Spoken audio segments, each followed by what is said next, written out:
بسم الله الرحمن الرحيم رب اشرح لي صدري ويسر لي امري واحلل عقدة من لساني يفقهوا صل على سيدنا محمد.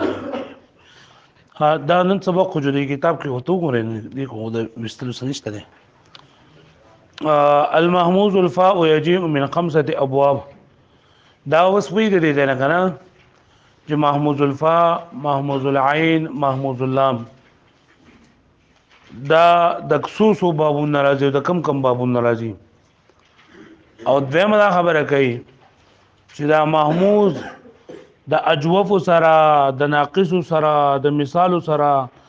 د کم یو ځای کې دی شي. نو دا وایي چې المحموز الفاء يجيء من خمسه ابواب. د ثلاثي مجرد د پنځو بابونو نه محموز الفاء راځي. پنځه کم دي اخذ ياخذ نصرين سورو بابنا، ادب يادب ضرب يضرب، اهب يأهب فتح يفتح، ارج يأرج سمع يسمع، او اصل يأسل کرم يكرم. د دې پنځو بابونو محموز الفاء راځي. والمحموز العين يجيء من ثلاثه ابواب. او د دریو بابونو محموز العين راځي. کومه را يرى ين فتحنا يئس يأس سمع يسمع، او د امي الام ذكر ما يكرمون. محموز اللام د سلور بابونو راځي. هنا ايهنا او د فتح يفتحنا، سمع يسمع لك سبع يسمع، او صدع يصدع سمع يسمع. وجرؤ يجرؤ، او دا نسو ذکر ما يكرمون جنن دا هم راځي. پرې پوښوي بیا ولا يجيء في المضاعف الا محموز الفاء. فمضاعف کې دې کنه وای دا صرف محموز الفاء راتلی شي، محموز العين او محموز اللام نشي راتلی. مضاعف څه ته وای چې په دې کې پکې دوه حروف د یو جنس راغلي وي. نو که محموز العين کې نو محموز العين خو نشي راتلی، ځکه چې بیا د عین او د لام کلمې مقابله کې یو حمزه پکار دي، او د عین او د لام کلمې مقابله کې حمزه نشي راتلی، یا د لام کلمې مقابله کې هم نشي راتلی چې دوا هم عین حمزه یو هم لام حمزه د سړي شي کېږي. نو په مضاعف کې صرف محموز الفاء چندار راتلی شي. پوه شئ دا مخکې ټکي په دې زړو کتابونو کې هنا ايهنا او سئا سبع يسبع او صدع يصدع دا دغه شان دي کنه. سبع يسبع او پکار دی، ځکه چې دا د سمعان لیکلي کړل، او بیا د صدع يصدع يصدع له او يصدع صحیح ده. ها يصدع نه ده صحیح، ځکه چې دا سبع يسبع هم سمع يسمع شو، صدع يصدع هم سمع يسمع شو. نو دا يصدع او پکار دی. څه پکار دی؟ برابر کوي ښه چا دي کې دغه لیکلی.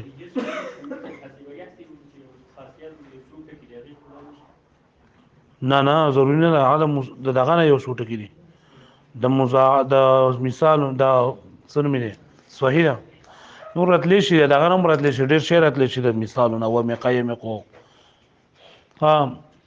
جرؤ يجرؤ ولا يجوء في المضاعف. نو دا په دې باندې پوه شئ چې په مضاعف کې صرف محموز الفاء راتلی شي، ځکه په مضاعف کې دوه حروف د یو جنس نه پکار وي، او دلته کې کلام او لام او عین کلمه دا به یو جنس دی، او حمزه جندا جدا جدا راتلی صرف محموز الفاء برازي. لك ان يئن ولا تقول حمزه موضع حروف العله، او حمزه چې دا حروف علت په ځای باندې شرط لري. پوه یعنی کلمه معتله کنا معتل کلمه وي، نو پای کې حمزه په ځای حرف علت باندې شرط لري. هلکه پوه شئ. ها ومن ثم لا يجيء ذري وجنا به مطلب دا دی کنه چې په حرف علت په ځای باندې شرط لري. مطلب لکه یو باب دی، مثال باب دی، نو مثالو کې څه چلی د فاعل په مقابله کې حرف علت به کنه، او په اجوبو کې او په ناقصو کې. نو په مثالو کې د فاعل په ځای باندې حمزه نشرت لري، په اجوبو کې د عین کلمې په ځای باندې حمزه نشرت لري، او په ناقصو کې بلام کلمې په ځای باندې. ځکه په مثالو کې فاعل کلمه، په اجوبو کې عین کلمه، په ناقصو کې لام کلمه دا چا دي؟ دا حرف علت دي. نو په دغه حرف علت په ځای باندې حمزه نشرت لري. پوه شئ. نو چې مثال باب وي، نو په مثالو کې محموز الفاء راتلی شي نه وي، ولې ځکه چې په فاعل کلمه باندې څه چیرې حرف علت ده، او محموز العين محموز اللام ته راځي. دغه شانته با اجوفو کې محموز العين به پکې ناراضي ځکه چې اجوف وې د چې بای په عین کلمه کې حرف علت وي نو ما دا اجوف نه به محموز الفا محموز اللام راځي او بناقصو کې محموز اللام راتلی شي ولی دغه چې بری کې د ناقصو کې ناقص کوی دیتا چې بری کې لام کلمه سوي حرف علت وي بګه الګه پوښوي نو بناقصو کې بس محموز الفا او محموز العين چې نه بري یا دا لفیف چې نو په لفیف کې څه شي دو حروف علت وي نو په لفیف مفروق کې با صرف محموز العين نازي او په محموز دا په لفیف مفروق کې با مقرون کې با صرف محموز الفارضي پوښوي معنی وذق باندې تفرید ہے وای ولا تقع الحمزه او نواقع کی حمزه موضع حروف العلت د حروف علت په ځای باندې ومن ثم تفرید هم د دې وجنا لا يجيء في المثال نرج بمثالو کې الا محموز العين واللام لك واداء او جاء وفي الاجوف او اجوف کې نرج الا محموز الفاء واللام لك انا او جاء وفي الناقص او بناقص کې نرج الا محموز الفاء والعين له ارى وراء وفي اللفيف المفروق او لفيف المفروق کې نرج مغرب محموز العين او په مقرون کې نرج مغرب محموز الفاء لك اوا پوښوي وس دې نه اخو چې کوم خبره کوي نو دې ته ورته ګورئ دلته دې نه دا خبره کوي چې دا حمزه د دې پوری کوم خبرې وي دا د حمزه د تلفظ په اړه کې وي چې حمزه په کوم ځای کې وایو او په کوم ځای کې بنه وایو په کوم ځای کې بدلو په کوم ځای کې نه بدلو په کوم ځای کې چې نه د اغي سره به مکه حرف سره به بدلو کنه په دغه حرف سره بدلو ک بین بین بکو ک سبا کو کنه د دې ځای نه اخوا د حمزه د کتابت په اړه کې خبره ده چې حمزه با څنګه به لیکو په الف په صورت کې به لیکو او کنا واو بلی کو لفظ او په حمزه لیکو یا بلی کو لفظ او په حمزه لیکو الف بلی کو لفظ او په حمزه لیکو او په اخر کې راشن څنګه وي نو حمزه به خالی نه د درې حالونه یا په اول کې راغلي یا په اخر کې راغلي یا په منځ کې راغلي دله له قانون سره راځي کنه پوه یا په اول کې راځي یا په اخر کې یا په منځ کې راځي نو کا حمزه په اوله کې راغلي وا نو دا په صورت د الف کې لیکل کېږي او په دې معنی با زبر زیر پیش نه راځي کا حمزه په څه کې راغلي وا په اوله کې راغلی و نو دا په څه سره لیکل کېږي په الف سره په هر حالت کې په لکه ګوره ابون او امون ام او ابلون هر سچي هر کچانه بدلی او کني بدلو لکه اناتن او عیدا هر قسم حالت چی هو پای کې با دا حمزه چې کله د کلمې په شروع کې راتله نو دا په صورت د الف کې لیکل کېږي پس کې به لیکل کېږي په صورت د الف کې به لیکل کېږي ها نام زه اوسه خبرو پکې نشته ده حمزه به لیکم څنګه لکه د څه به لیکم او کده څه به لیکم او کده څه به لیکم او کده څه به لیکم څنګه به لیکم د څه دا مطلب ده حمزه اوسلی او دغه سره کار نشته قطعی سره او چې کله کلام په شروع کې راځي کنه کاغه حمزه اوسلی وي او که حمزه قطعی وي خو لکه دا په صورت الف کې لګي لکه اکرم نه اکرم دا حمزه قطعی ده خو په صورت الف کې لګي یا استخرج دا حمزه وصلی ده خو په صورت الف کې لګي ولی زکه چې په شروع کې دی کنه په متکلم کې قوت او طاقت دا موجود وي ها او په دې باندې لگا مطلب کلمه په شروع کې چې نه استقل نه وي نو په دې باندې هر قسم حرکتونه راتلی شي په دې حمزه باندې او کا چرته حمزه په مینس کې وا نو بیا بل دوه حال خالی نه وي یا به حمزه ساکن وي او یا به حمزه چې اندام متحرک وي که حمزه ساکن وا جنا ما قبل حرکت موافق به لګي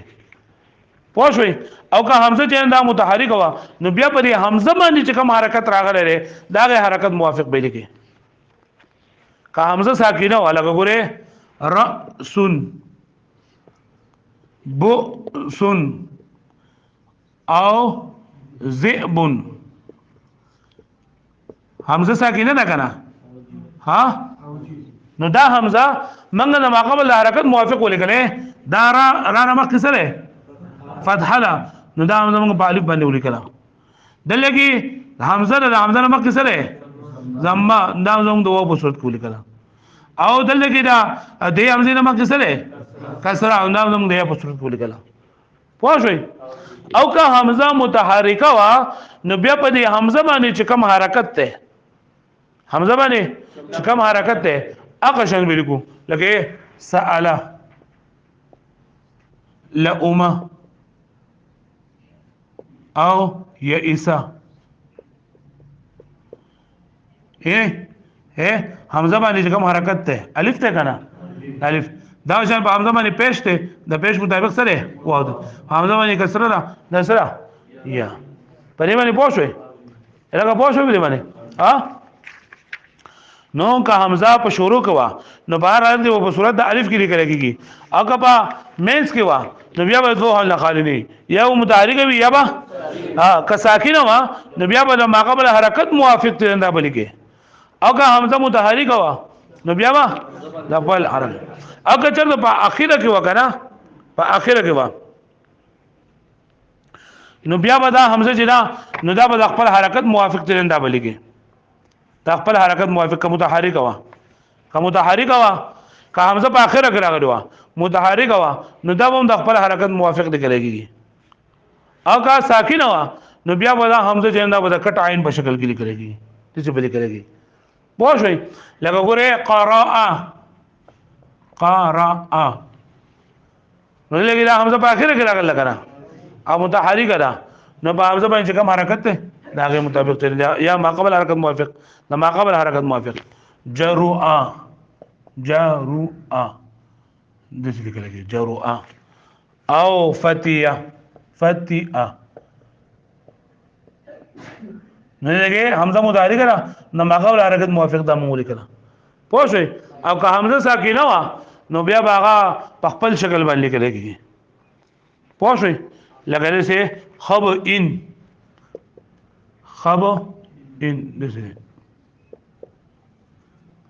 دسه جر ان تاسو څه ویل کېږي لکه په دې باندې پوښوي وګوره ما قبل لري ساکن ده ما قبل که حمزه ما قبل ساکنو دا حمزه ما قبل متحرک او بیا به ما قبل حرکت موافق لیکل کېږي او که حمزه ما قبل متحرک دا ساکنو نو بیا به هغه بخپل حالت باندې بلګ کټ عین په شکل کې وګور پورا خبر ده شوې کله چې حمزه د دې نه د حمزه د لیکلو په باره کې قاعده بیانېږي حمزه بیا د کلام په اوله کې یا په مینس کې یا په اخر کې که حمزه د کلام په اوله کې وانه په هر صورت کې با په صورت الف په شکل باندې لګي او په دې باندې هر قسم حرکت راځي شي وجه اداره چې دا حمزه ابتدا کې موجود او ابتدا کې قوت موجود ده هر قسم حالت په دې باندې راځي شي که حمزه په مینس کې راغلی وا په وسط کې راغلی وا نو دوه حال نه بخالی نه یا متحرک یا ساکن که ساکن وا نو بیا به د ماقبل حرکت موافق پر فعلت په شکل کې به لیکل کېږي ځکه وجه سره وجه دا چې دا په مخ فعلت سره بدلیږي پوه شو لکه راسون بوسو زیمون او کدا حمزه چې نه دا متحرکه وا نو بیا به دا حمزه باندې چې کوم حرکت ته په هغه حرکت موافق بدل لیکل کېږي او که حمزه په کلمه په اخره کې راغلی و کلمه په اخره کې راغلی بیا بل ځو نه خالی نه یا به ما قبل لري متحرک وي یا به ما قبل لري ساکن وي که حمزه متحرک او ما قبل لري متحرک نو دا حمزه په ما قبل حرکت موافق لیکل کېږي او که حمزه نه ما قبل چې دا ساکن وو دا حمزه نه ما قبل ساکن وو نو بیا به دا حمزه په خپل شکل باندې لیکل کېږي ځکه چې د حرکت عارض دي اوس وګورئ کتاب ته وتكتب الهمزه في الاول او لیکل کېږي به حمزه په صورت د الف باندې فی کل الاحوال په ټول احوالو کې په ابتدا کې کله راشي پس کې راشي په ابتدا کې وتكتب الهمزه فی الاول او لیکل کېږي به حمزه په اول کې په صورت د الف باندې په هر حالت کې مطلب دا دی کدا حمزه مفتوح وي که مکسور وي که مضموم وي او کدا قطعی وي که وصلی وي که چانه بدل راغلی او که چانه بدل نه راغلی خو که هغه خو چې په شروع کې حمزه راتله نو دا په صورت د الف کې لیکل کېږي ولې لکه ابن ام ابن ولې لخفه الالف یو خدا چې الف ته دا خفیف ته او ذم وقوه الكاتب عند ابتداء على وزن الحركات چې په ابتدا په وخت کې د کاتب قوت موجود وي په حرف باندې حرکات راوړل کې وفي الوسط او کچتا حمزه په وسط کې رااله حمزه کچتا په وسط په مینس کې رااله نو بیا په دوه حال خالی نه وي یا با ساکن یا با اذا كانت ساکنه کچتا ساکنه وي نو علی وفق حرکت ما قبلها نو بیا به ما قبل حرکت موافق راوړل کېږي لیکل کېږي لکه رأس کې ګور علی حمزه نمک فتح لاندې کتاب ته ګوره په کتاب نه لګي ما حمزه نمک فتح نو فتحه د حمزه منګه د الف په شکل کې لیکل دا لؤمن کې حمزه ساکنه نه ما قبل لري مضموم ده نو حمزه باندې واو لیکل واو یې تاسو او ریبون کې